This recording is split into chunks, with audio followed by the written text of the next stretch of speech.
pues vamos hoy a darnos cuenta de precisamente cómo la espiritualidad en nuestra vida cotidiana nos puede ayudar a tener una vida mejor. Y lo que es mejor aún, pues cómo lograr esto. Para esto entonces vámonos con nuestra sección Despiertos y Aliviaditos. Tu familia te necesita sano. Por esto, aquí está, Despiertos y Aliviaditos.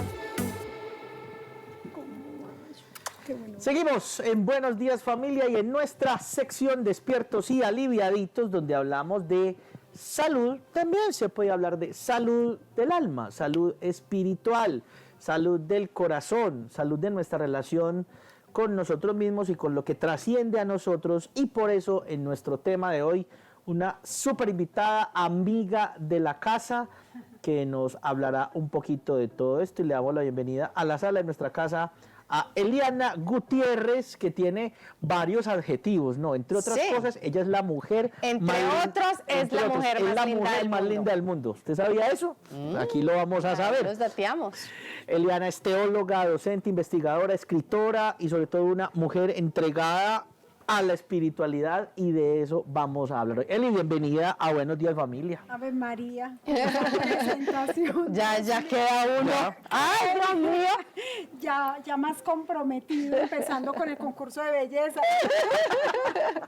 Eli, qué rico tenerte con nosotros. Bienvenidísima hoy a nuestro programa. De verdad que para nosotros es un placer tenerte aquí, especialmente porque te cuento que la semana pasada tuvimos un invitadísimo muy conocido también por ti, el doctor Julián Ramírez, que nos estuvo hablando precisamente de cómo científicamente se ha demostrado que la espiritualidad está asociada con altos niveles de bienestar en el ser humano. Pero quedamos a medio camino, porque nos quedaron muchas dudas, muchos interrogantes, y hoy llegas, mejor dicho, como caída del cielo para darle continuidad a ese tema. Sobre todo, Eli, porque queremos responder a la pregunta de cómo lograr eso, y sobre todo uno que es un cristiano de a pie, porque uno dice, bueno, sí, eso para los monjes por allá del Tíbet, pero uno que tiene esposo, hijo, que tiene que correr de aquí para allá. Yo estoy aquí en medio de los cortes tratando de coordinar el almuerzo. Sí, tal cual. Tratando de coordinar el almuerzo y las cosas. Ay, Dios mío. Pegadito el Sí, claro. Sí, ¿cómo vivir entonces esa espiritualidad en la vida cotidiana, mi querida Eli? Y comencemos por definir entonces eso de espiritualidad, como ¿Qué es eso? Sí, bueno, me alegra muchísimo que Julián, el doctor Julián, estuviera acá, porque realmente él también nos regaló un libro hermoso desde su saber y desde todo, y cómo ha conectado desde la medicina realmente la importancia de la espiritualidad. Bueno, definir espiritualidad tenemos que ir primero como a dos términos. Primero, vámonos al griego, el griego neuma, ¿sí? El griego neuma, que se entiende precisamente desde el aliento de vida.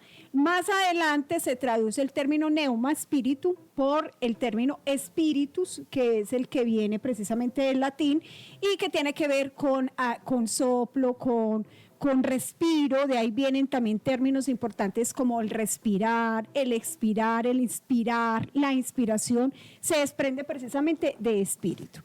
Bueno, entender eso como desde la etimología, pues ya nos lleva precisamente como a conectarnos precisamente con el término espiritualidad, y es todo lo que se conecta precisamente con esa dimensión humana que es el espíritu. El espíritu. Recuerden muy bien que ya ahorita se centra precisamente la espiritualidad en una dimensión hermosa. ¿Por qué? Porque en un tiempo pasado, en la época incluso de la, llamémoslo, la modernidad, se quiso como suplantar, como por todo lo que tenía que ver con el conocimiento, y se dejó como a un lado. Entonces las personas, como en un asunto también de rebeldía, recordemos a Nietzsche, recordemos a todos esos pensadores modernos, quisieron hacerse como a un lado de ese sentido de la espiritualidad, como en una rebeldía por todo lo que planteó la Edad Media, que fue una época, llamémoslo, de la cristiandad, pero que quería centralizar todo desde ese pensamiento, y absolutizaba y no permitía que las personas se enfocaran precisamente como en la posibilidad de pensar por sí mismas. Entonces hubo una gran separación, pero llegan acontecimientos importantes, como por ejemplo, va avanzando la historia de la humanidad y llega un acontecimiento que marcó profundamente por allá a mediados del siglo XX. Estamos hablando de la Segunda Guerra Mundial.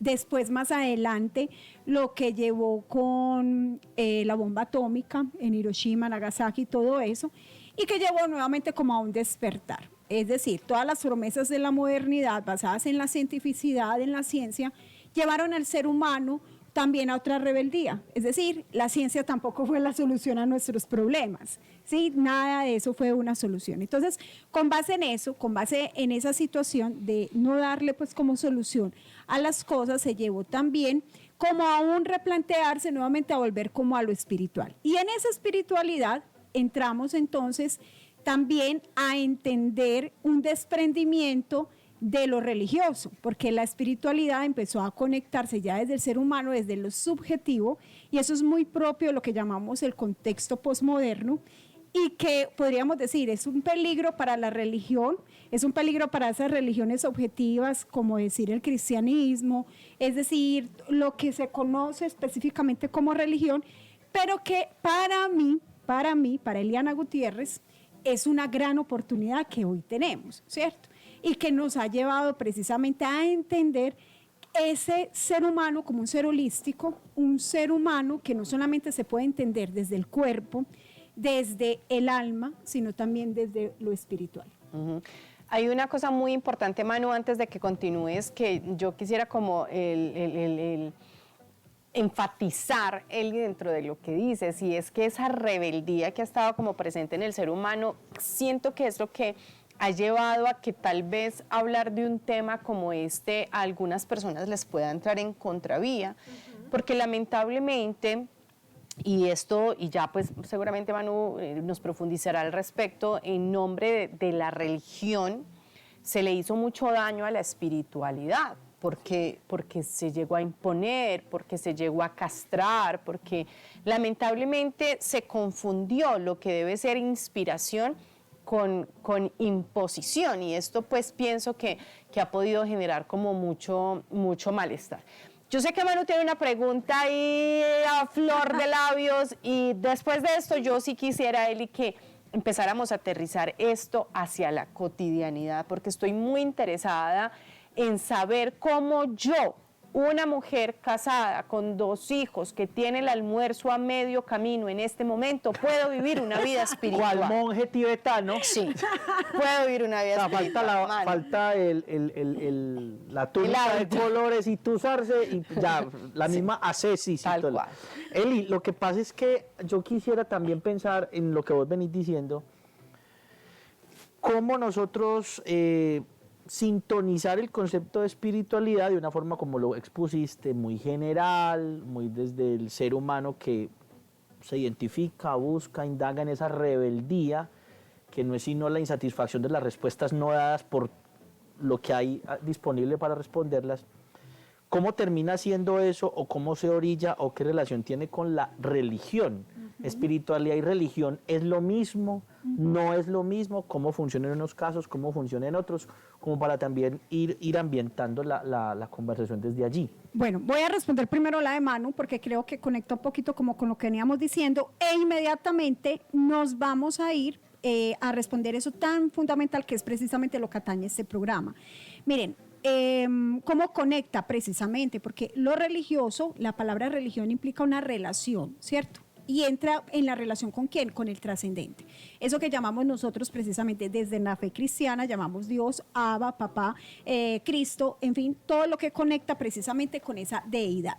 Ahora, obviamente, o sea, la espiritualidad está conectadísima, pero, y ese pero es lo que lleva precisamente a que la gente confunde la espiritualidad con ciertas prácticas, pero que descuidan el resto de la vida, y ahí es donde entramos como a responder la pregunta de Eli, porque entonces desconectamos, creemos que vivimos la espiritualidad solamente cuando vayamos al templo, en diferentes conceptos, concepciones como lo tienen las diferentes religiones, llamémoslo desde el cristianismo y es precisamente desde el catolicismo, ir a la Eucaristía, eso me hace ser espiritual. Bautizar a mi niño, eso me hace ser espiritual.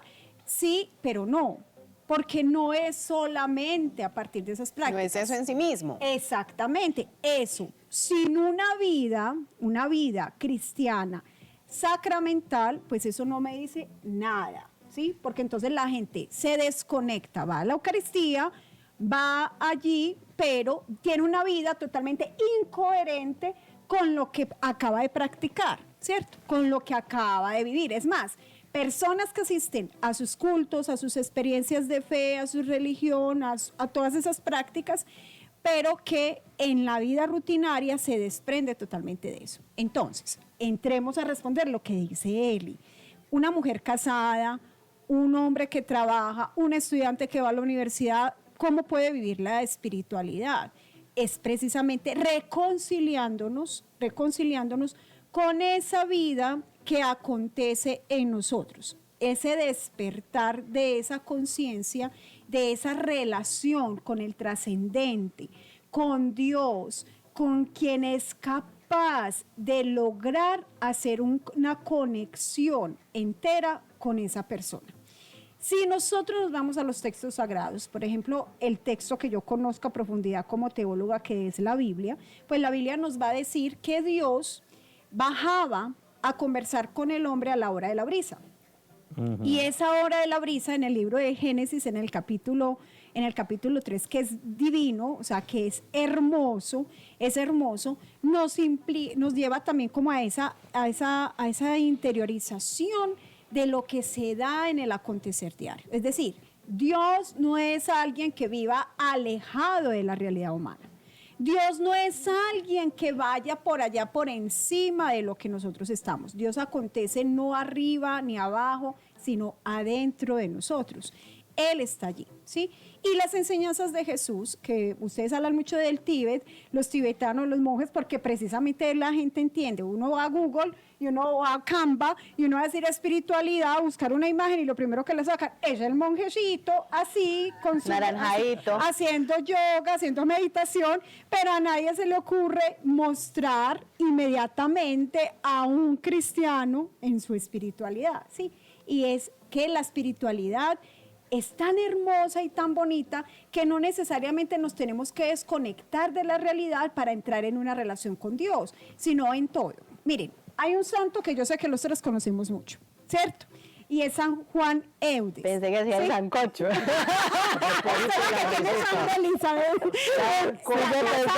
Ya sabemos qué fue lo que fue montado. Miren, es algo muy lindo porque San Juan Eudes es un santo hermoso que para su época, mejor dicho, Un adelantado. a su época. Y San Juan Eudes escribió un libro que fue lo que él vivía a diario, Vida y Reino. Y vida y reino implica precisamente cómo hacer reinar a Jesús en todo lo que hagamos. Qué lindo. Es eso. Y entonces es, por ejemplo, me levanto y le doy la gloria y el reinado a Jesús en esto que estoy haciendo, en el despertar, que mi pensamiento primero sea Él, ¿sí? Me estoy cepillando los dientes y le estoy dando el reinado a Jesús. Estoy haciendo el almuerzo. Allí estoy haciendo que reine Jesús en mi vida, ¿sí?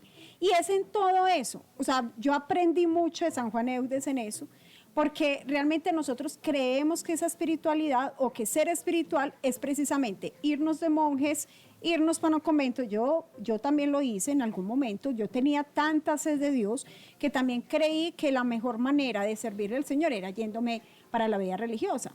Ahora yo no soy una mujer consagrada a la vida religiosa, pero sí una mujer consagrada a Dios en todo lo que hago, en todo lo que vivo, no perfecta, muy imperfecta.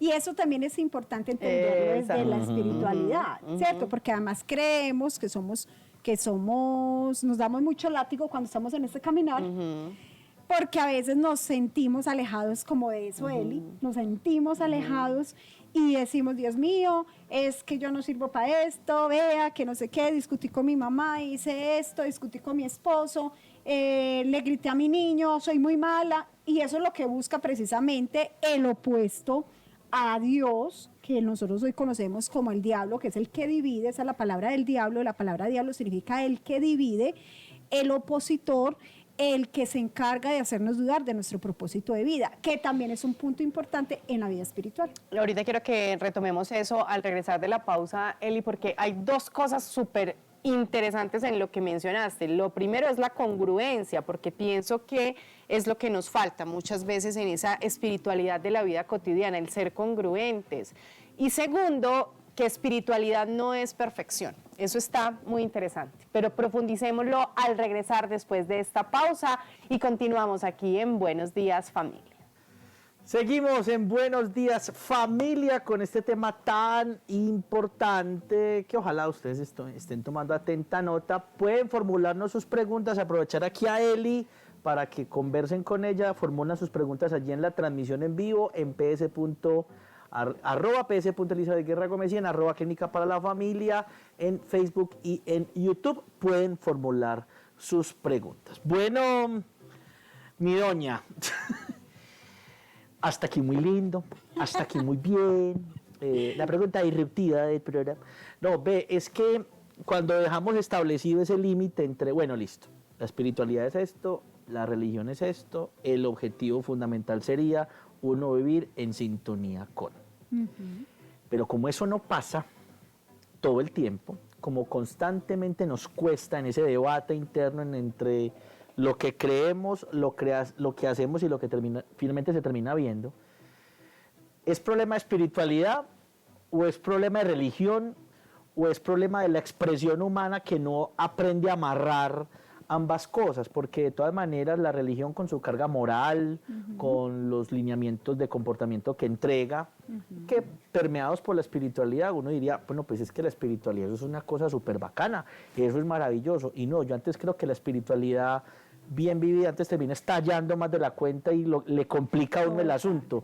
Acláranos, mi querido pan de trigo, este asunto. Mira, totalmente de acuerdo con esa tesis que tú planteas, porque es muy interesante, y el problema, yo podría decir, es un problema humano, que lo humano no es desprenderse de la espiritualidad ni desde lo psicológico, sino porque nosotros debemos aprender a entender al ser humano desde la integralidad, ¿cierto? Generalmente siempre estamos dividiendo. Nosotros los occidentales nos encanta dividir, nos encanta separar, nos encanta poner por un lado esto y lo otro. No, en la parte, por ejemplo, los orientales y, por ejemplo, como está escrita la Biblia, que es un pensamiento totalmente oriental, ellos entienden al ser humano desde esa integralidad. Por eso cuando decimos que Jesús ascendió al cielo en cuerpo y alma, no estamos hablando de una cosa separada, estamos hablando de la integralidad de lo que es Él, es decir, la identidad de Jesús. Miren, ¿qué es lo que sucede en todo este término? Y ahí entramos a hablar como de por qué nosotros no nos podemos dar látigo cuando estamos como abiertos a esta conciencia espiritual o cuando estamos como conectados desde esa realidad, desde el perfeccionismo que se implica un deseo profundo del ser humano, del alma, y es de lo que somos nosotros, es el deseo de santidad, ¿cierto? Ser santos, ¿sí?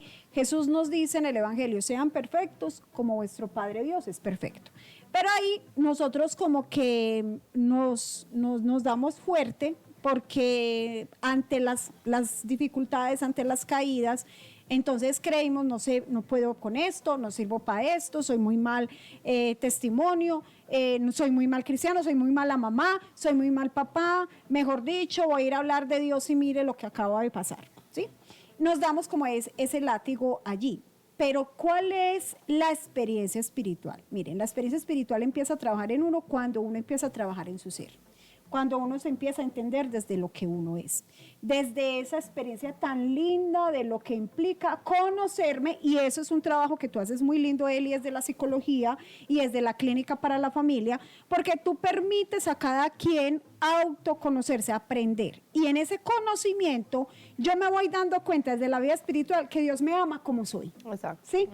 que Dios no me exige nada más sino es de su amor. O sea, el relato del hijo pródigo, que prefiero llamarlo el Padre Misericordioso, porque el gran El protagonista... protagonismo debería ser otro, es correcto. Claro, sí. el protagonista es él, que no cambia, que no deja de ser. Los dos hijos, primero, no saben que son hijos y mucho menos saben que son hermanos. Y en esa dinámica espiritual, el único que no cambia su esencia es el papá. Es el papá.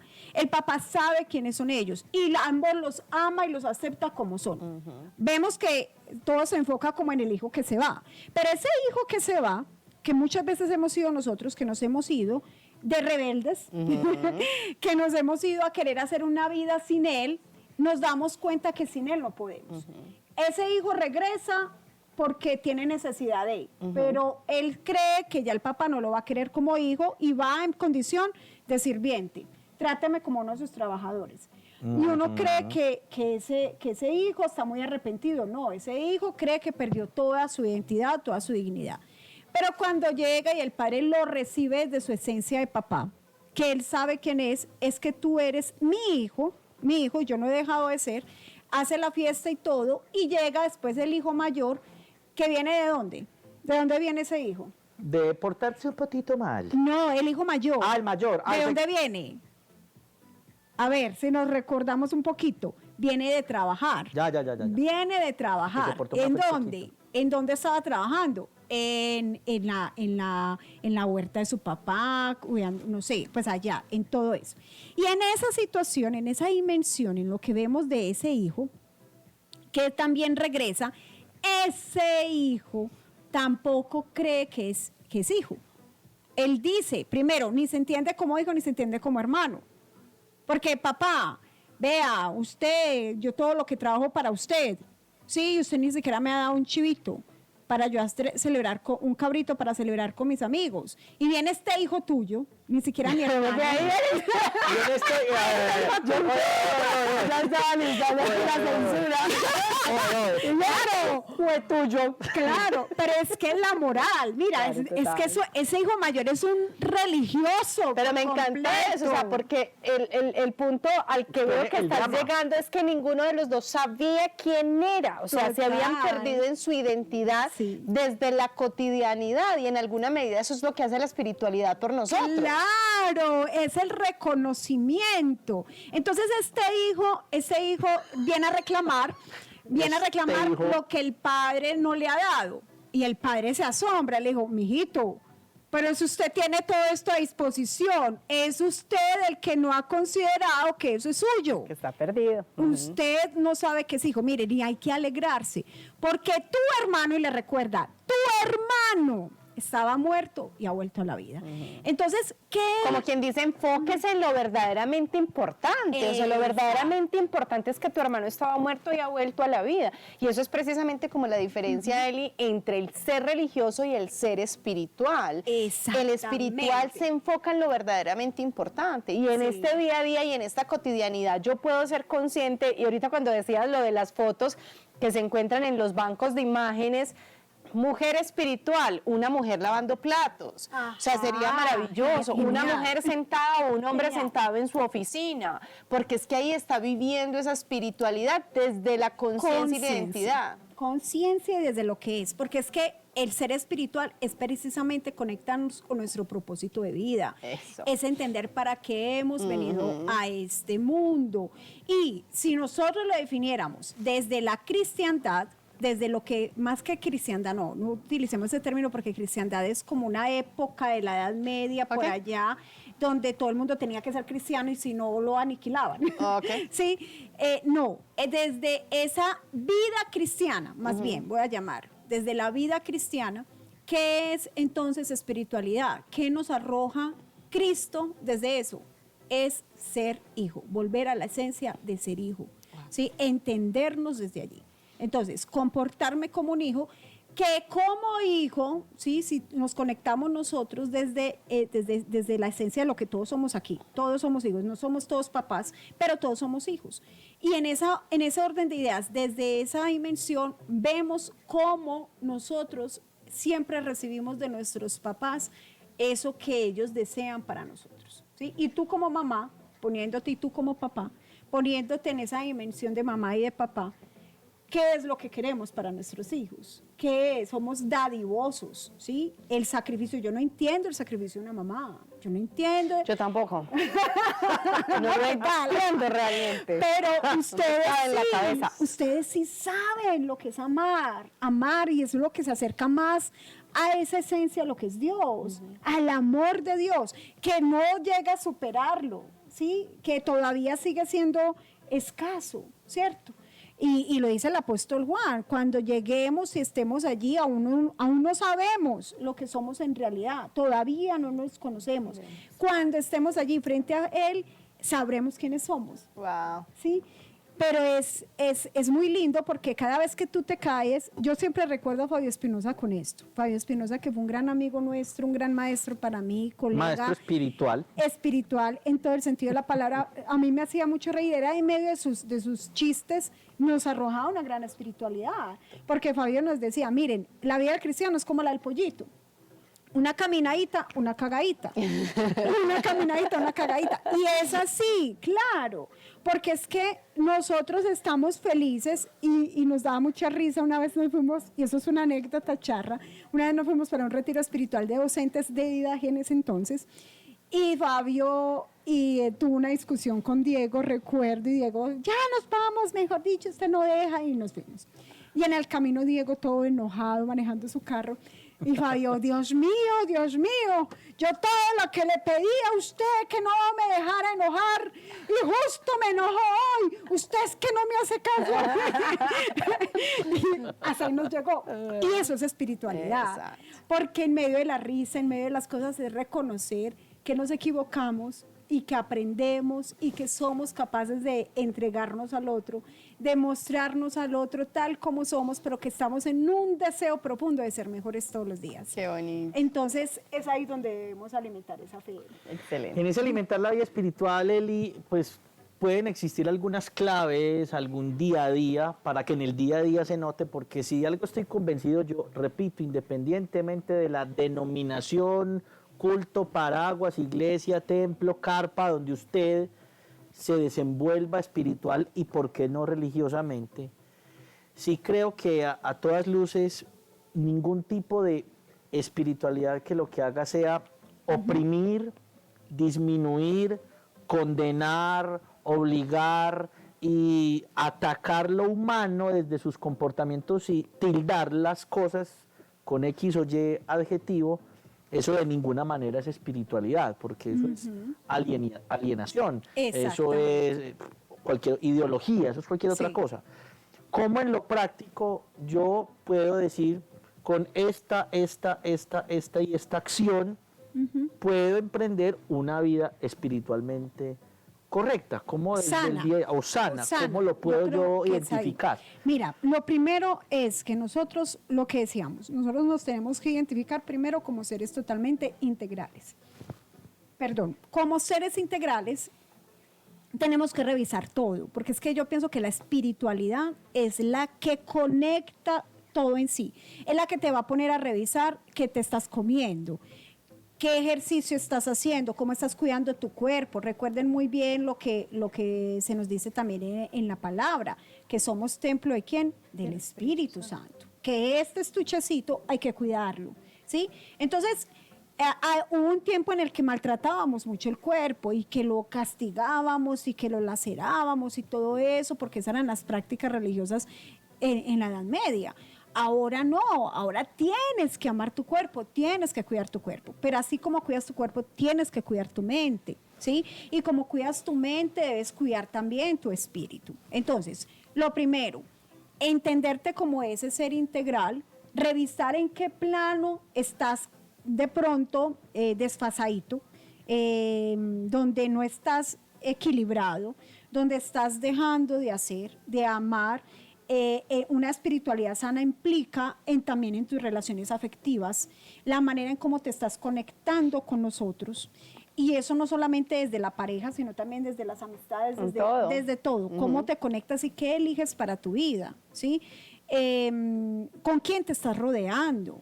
¿Qué clase de personas? Me encanta. Que cuando tú empieces a analizar y a mirar este tipo de parejas es que a mí siempre me llegan borrachos. No, no es que siempre te lleguen borrachos, revisa. ¿Por qué es que estás ahí? Y ahí entra entonces la psicología a trabajar. Y eso hace parte, que cuando yo recurro a un psicólogo es porque yo también estoy generando un trabajo espiritual. No es que estoy trabajando espiritualmente porque me estoy yendo a la iglesia a rezar el rosario, que es muy bueno, claro, es hermoso y es bonita esa práctica, pero eso no te hace ser un ser espiritual si estás descuidando precisamente, no estás siendo consciente de tu ser y de tus grandes situaciones dolorosas en tu vida frente a tus relaciones con la familia, con todo lo que nosotros somos, y que eso tú lo haces muy bien, Eli. Gracias. Pero también cuando hemos descuidado también el ir al médico, ¿cierto? Cuando no revisamos una situación, cuando descuidamos, cuando, es que de algo nos tenemos que morir. Es como ese cuidado integral. Es que me gusta mucho escucharte, Eli, porque Claro. es el vivir, es en el vivir donde está. Pero bueno, nos queda un minutito y yo no quisiera que te fueras, Eli, sin contarnos precisamente qué es esto tan bonito que tienes en tus manos, porque no es gratuito lo que decía ahorita don Manuel Puch Durán Gómez, de que entre otras cosas eres la mujer más linda del mundo. En un minuto, Eli, cuéntanos acerca de qué es la mujer más linda del mundo, cuándo llega el segundo tomo, por favor, y actualmente quienes quieran conocerte más, porque yo pienso que una de las mejores maneras a través de las cuales nos damos a conocer al mundo es escribiendo un libro, y eres una de las privilegiadas que hoy puede contar esta historia. Entonces, cuéntanos de esto ya en 30 segundos que nos quedan. Bueno, Eli, no. Lo veo y me da como una... Ay, sí. Nostalgia. Además porque Manuel entró un recuerdo tuvo una participación muy linda también en este libro. Miren, La mujer más linda del mundo es mi libro, que es precisamente que tiene que ver con ese crecimiento espiritual desde mi autoconocimiento, desde lo que soy como mujer, pero también como teóloga. Entonces, a la luz de las mujeres de la Biblia, ahí entro como a relacionar esas mujeres con lo que soy yo también como mujer, pero también para llevar a todas esas mujeres tan hermosas que son aquellas que se identifican o que a veces se han sentido mal porque no se sienten lindas, a identificarse como las mujeres más lindas del mundo, con esas mujeres perfectamente imperfectas, y que realmente así es como nos debemos conectar. Entonces me ha llevado lejos este libro, ahorita a vivir precisamente de trabajar 24/7 para el Señor, ahorita como orientadora espiritual, dedicada también a la orientación espiritual, dedicada también como a escuchar a mujeres, a personas que realmente necesitan como este caminar, que no es lo mismo que una orientación psicológica, pero Es complementaria Ah. que es a- complementaria precisamente de esa integralidad que nosotros estamos hablando. Así es, entonces ahí están las redes sociales de Eli, @soy Eliana Gutiérrez, así la encuentran, les invitamos para que la sigan, te ven @la mujer más linda del mundo. Bueno, no, ya esa la tengo directamente, mejor quedémonos con Soy Eliana Gutiérrez, que Perfecto. estoy manejando las dos desde ahí. Listo, @soy Eliana Gutiérrez, para que también puedan seguir nutriéndose de todo esto que ella constantemente nos comparte. Eli, fue un placer haberte tenido con Eli, nosotros. Que vuelva, yo que vuelva. feliz, aquí al lado y más perdida, pero bueno. La invitada que vivía en el sector y nos hizo sufrir. Pero bueno, quédense pues con nosotros, que todavía tenemos más para ustedes aquí en Buenos Días, Familia. Estamos en Buenos Días Familia. Ya regresamos.